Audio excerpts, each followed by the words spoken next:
وہ کہتے ہیں جی وہ نبی صلی اللہ علیہ وسلم نے صحابہ کرام کو رفع الیدین کرتے ہوئے دیکھا تو کہا کہ سرکش گھوڑوں کی دموں کی طرح ہاتھ نہ اٹھایا کرو، نماز میں سکون کیا کرو. اور یہ حدیث بھی آؤٹ آف کنٹیکسٹ پیش کرتے ہیں. یہ حدیث صحیح مسلم میں بھی موجود ہے، سنن ابی داؤد میں بھی موجود ہے، سنن نسائی میں بھی موجود ہے، اور اس کے اوپر باب کا ذرا نام پڑھ لیا جائے تو آپ کو سمجھ آ جائے گی کہ ادھر بھی مولوی گھس گیا. اماموں نے ان پر باب کیا باندھا ہے؟ سلام کے وقت ہاتھ اٹھانے کی ممانعت. رفع الیدین کہتے ہیں ہاتھ اٹھانے کو. ہاتھ کسی طریقے سے بھی اٹھایا جائے گا، عربی میں اس کو رفع الیدین ہی کہا جائے گا. چاہے ایسے اٹھاتا ہے، کوئی ایسے اٹھاتا ہے مارنے کے لیے، رفع الیدین ہی ہوگا. سلام پھیرتے وقت ہاتھ اٹھانے کی ممانعت، یہ ہے چیپٹر کا نام. اور حدیث کے اندر 4 طرق امام مسلم لے کر آئے ہیں ایک ہی جگہ پر کہ جابر ابن سمرہ رضی اللہ تعالیٰ عنہ کہتے ہیں کہ جب ہم نبی صلی اللہ علیہ وسلم کے ہمراہ نماز پڑھتے تھے تو جب نماز کا سلام پھیرنے لگتے تھے تو ہم اپنے دائیں اور بائیں سلام پھیرتے ہوئے اپنے بھائی کو ہاتھ سے اشارہ بھی کرتے تھے، السلام علیکم ورحمۃ اللہ، یہ ہاتھ یوں ملاتے تھے یوں. تو آپ صلی اللہ علیہ وسلم نے ہمیں اس سے منع فرمایا. آپ صلی اللہ علیہ وسلم کو کیسے پتا چلا؟ بخاری اور مسلم کی متفق علیہ حدیث ہے کہ آپ صلی اللہ علیہ وسلم فرماتے ہیں کہ اپنی صفوں کو سیدھا رکھا کرو، اللہ کی قسم تمہارا خشوع اور خضوع بھی مجھ پر پوشیدہ نہیں، میں اپنی پیٹھ کے پیچھے بھی دیکھتا ہوں. نبی صلی اللہ علیہ وسلم کا یہ معجزہ تھا کہ آپ کی یہاں پر آنکھ مبارک نہیں تھی لیکن آپ کو پیٹھ کے پیچھے بھی 360 ڈگری کا ویژن نظر آتا تھا. تو آپ جب نماز پڑھا رہے ہوتے تھے تو صحابہ کرام کو اگر ایسے ایسے کر رہے ہیں تو آپ فرماتے ہیں خشوع خضوع بھی میں دیکھ رہا ہوتا ہوں، کوئی کتنی دلچسپی سے نماز پڑھ رہا ہے، تو آپ کو نظر آ رہا ہوتا تھا. تو وہ کہتے ہیں کہ نبی صلی اللہ علیہ وسلم جب ہم نے یہ کام شروع کیا، ابھی حضور نے تو تعلیم نہیں فرمایا تھا، خود انہوں نے شروع کیا، تو آپ صلی اللہ علیہ وسلم فرمایا کہ تم سرکش گھوڑوں کی دموں کی مانند ہاتھ کے ذریعے اشارہ نہ کرو، تمہارے لیے اتنا ہی کافی ہے کہ ہاتھ زانوں پر رکھو، زانوں پر، جس کو ہم عربی میں پٹ کہتے ہیں، اتحیات والی پوزیشن میں ہی ہاتھ رہنے دو. تمہارے لیے اتنا ہی کافی ہے کہ دائیں اور بائیں توجہ کر لیا کرو، اور السلام علیکم ورحمۃ اللہ، السلام علیکم ورحمۃ اللہ جو ہم کرنے کے قائل ہیں. اہل تشیع بھی ہیں، میں نے پچھلی دفعہ بتایا تھا، لیکن وہ کہتے ہیں دونوں طریقے ثابت ہے. السلام علیکم ورحمۃ اللہ وہ ایسے کر لیتے ہیں اور بعد میں 3 دفعہ اللہ اکبر کہتے ہیں، وہ ہمارے نزدیک بھی ثابت ہے بلند آواز سے اللہ اکبر، لیکن وہ نماز کا حصہ نہیں ہوتا ان کا آخر میں 3 دفعہ ایسے کرنا. تو یہ صحابہ کرام کا اپنا اجتہاد تھا. تو جو اجتہاد ٹھیک ہوتا تھا آپ صلی اللہ علیہ وسلم انڈورس کر دیتے تھے، جو اجتہاد غلط ہوتا تھا اس کی ممانعت کر دیتے تھے. بخاری میں حدیث ہے جب وہ ایک صحابی نے پڑھا حمدن کثیرن طیبا مبارکن فی، آپ نے مہر لگا دی.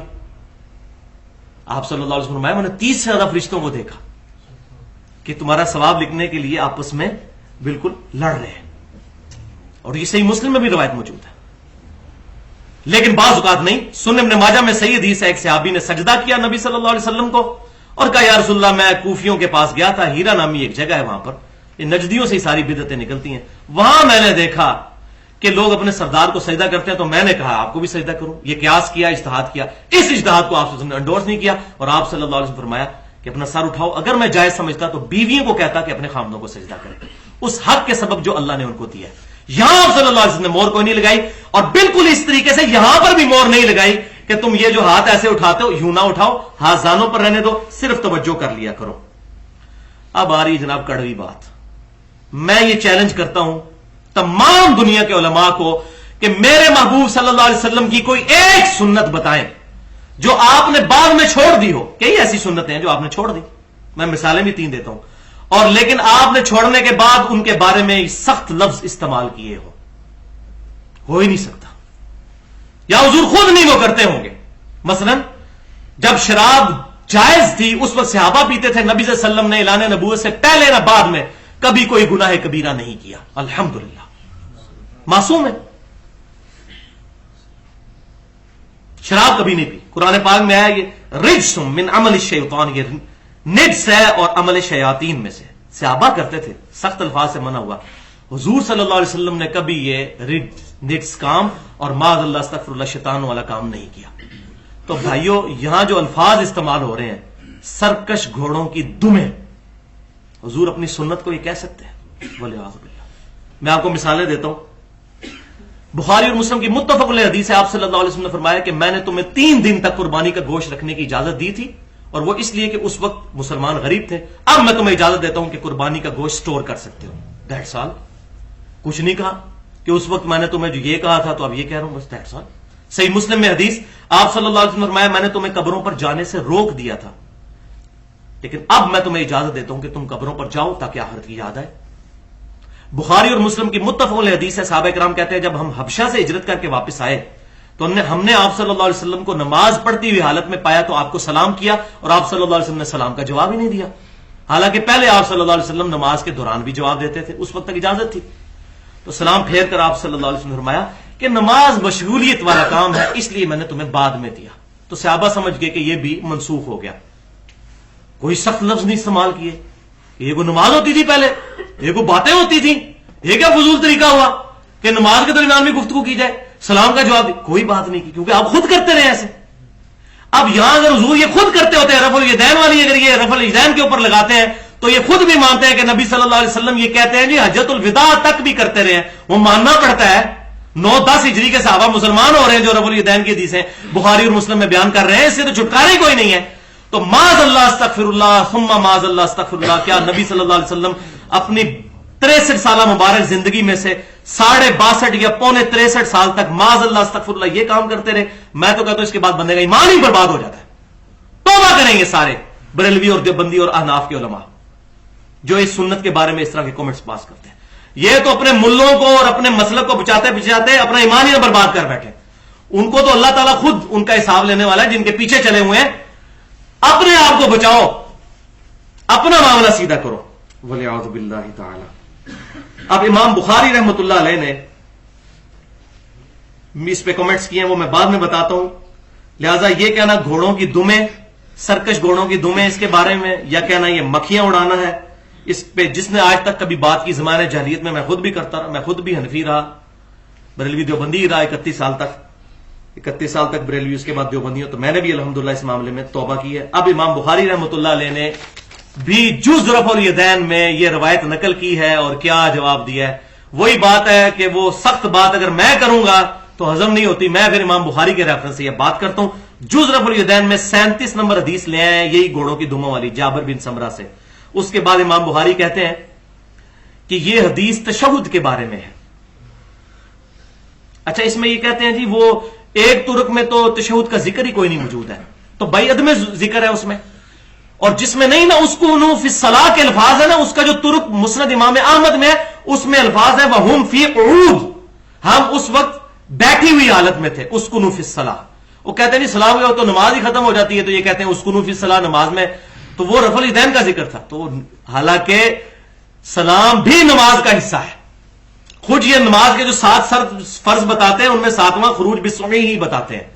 تو مسند امام احمد کا ترک, تو یہ عدم ذکر سمجھیں. مثال کے طور پر آپ میرے گھر آئے, میں نے آپ کو پکوڑے بھی کھلائے, سموسے بھی کھلائے, چائے بھی پلائی, کیک بھی کھلایا, فروٹ بھی کھلایا. آپ باہر جا کے کہتے ہیں جناب کیا زبردست دعوت کی, پکوڑے اور سموسے زبردست تھے. تو اس کا کیا مطلب ہے کہ میں نے کیک اور چائے اور فروٹ نہیں کھلایا آپ کو؟ عدم ذکر.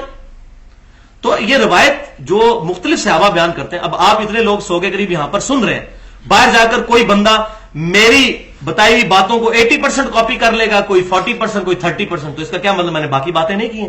تو جو صحابہ نے جو چیز یاد رکھی وہ بیان کی, تو باقیوں کا عدم ذکر ہوتا ہے.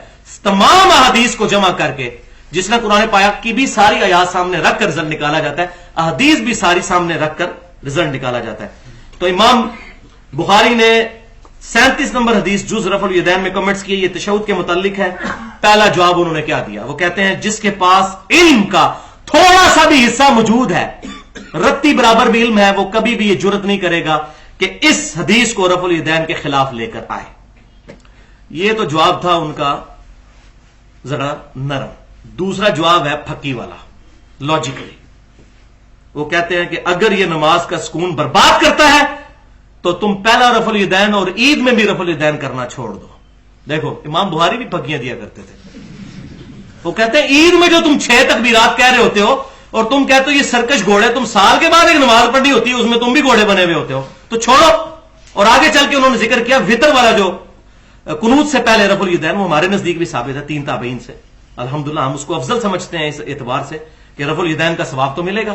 یعنی دعائے قنوت سے پہلے, رکوع سے پہلے, دعائے قنوت سے پہلے اللہ اکبر کہہ کے رفع الیدین کریں اور دوبارہ ہاتھ باندھیں, ہم تو اس کے بھی قائل ہیں کہ چونکہ قیام میں اللہ اکبر ہوتا ہے سجدہ قرات کے لیے رمضان شریف میں، تو اللہ اکبر کہہ کے رفع الیدین کر کے سجدے میں جانا چاہیے. تو ہمیں تو الحمدللہ مزہ آتا ہے. پھر جز رفع الیدین کی 38 نمبر حدیث میں ایک اور طرق لے کر آئے جابر بن سمرہ والا، یہی گھوڑوں کی دموں والا.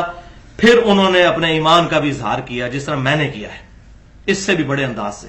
انہوں نے کہا کہ جو بندہ یہ گھوڑوں کی دموں والی حدیث رفع الیدین پر لگاتا ہے اس کو ڈر جانا چاہیے کہ رسول اللہ صلی اللہ علیہ وسلم کی حدیث کی غلط تعویل کر رہا ہے.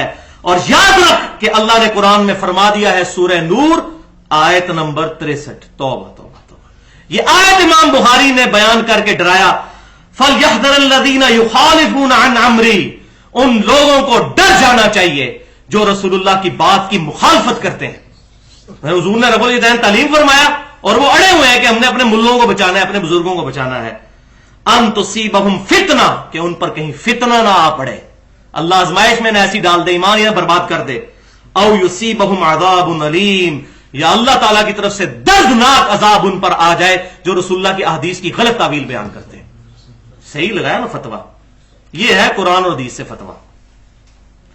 تو بھائیو آج تک جس نے بھی بتوں والی حدیث بیان کی یا سرکش گھوڑوں کے دموں والی روایت کو غلط طریقے سے بیان کیا یا رفع الیدین کو مکھیاں اڑانے سے تشبیہ دی تو اللہ کے حضور سچے دل سے توبہ کرے.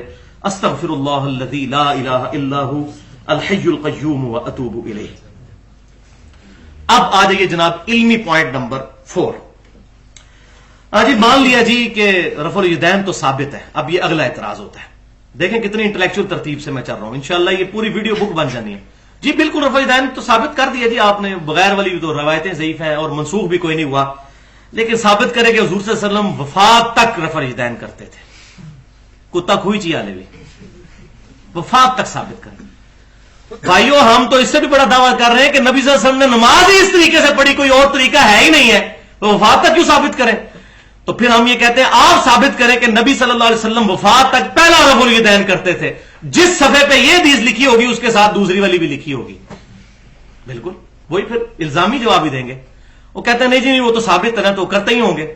تو بھائی ادھر بھی یہی ثابت ہے، نہ ابن مسعود رضی اللہ تعالیٰ عنہ کی طرف منسوب وہ اثر ثابت ہوا اور نہ یہ گھوڑوں کے دموں والی روایت اور بتوں والی تو ویسے ہی من گڑت تھی.